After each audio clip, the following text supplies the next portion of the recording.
మీరు second hand car తీసుకుందాం అనుకున్నారా? అయితే ఈ వీడియో మీకోసమే ఎండ్ వరకు చూడండి.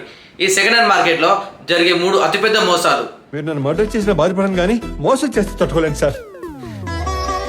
నెంబర్ 1 వచ్చేసి కార్ ఓనర్ ఒక ఇంజనీర్ అయినా ఒక డాక్టర్ అయినా కార్ని ప్రాపర్గా మెయింటైన్ చేయకపోయినా లేకపోతే కార్ ప్రాపర్గా సర్వీసింగ్ చేయకపోయినా అది ఎప్పటికైనా డేంజర్ అనమాట. ఈ సెకండ్ హ్యాండ్ కార్ మార్కెట్లో ఎవరు యూజ్ చేశారు అనేది ఇంపార్టెంట్ కాదు, ఇలా యూజ్ చేశారు అనేది ఇంపార్టెంట్.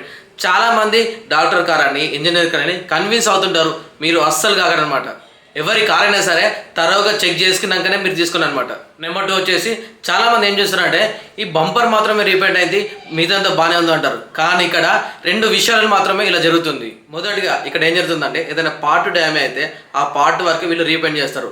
లేకపోతే ఏదైనా మేజర్ యాక్సిడెంట్ జరిగినప్పుడు ఈ చాసిస్ ఉంటుంది కదా, చాసిస్ వరకు జరిగినప్పుడు ఏమైందంటే మొత్తం హాఫ్ ఆఫ్ ద బాడీ వీలైతే రీపెయింట్ చేస్తారనమాట. నెంబర్ 3 వచ్చేసి అర్జెన్సీ. ఇక్కడ ఓనర్కి మనీ కావాలండి, ఎంబటే మనకైతే అర్జెన్సీ చెప్తారనమాట. ఇక్కడ మనం కార్ని ప్రాపర్గా చెక్ చేయకుండా మనమైతే తీసుకుంటాం అనమాట. అక్కడే మనం పప్పులో కాలేస్తాం. మళ్ళీ ఈ 3 విషయాల గురించి మీరు మర్చిపోతారేమో, ముందుగా ఈ వీడియో అయితే సేవ్ చేసుకోండి. అండ్ ఎవరైతే మీ ఫ్రెండ్స్ లేదా మీ ఫ్యామిలీలో ఎవరైనా సెకండ్ హ్యాండ్ కార్ తీసుకున్న మీ ఫ్రెండ్కి వెంటనే షేర్ చేయండి.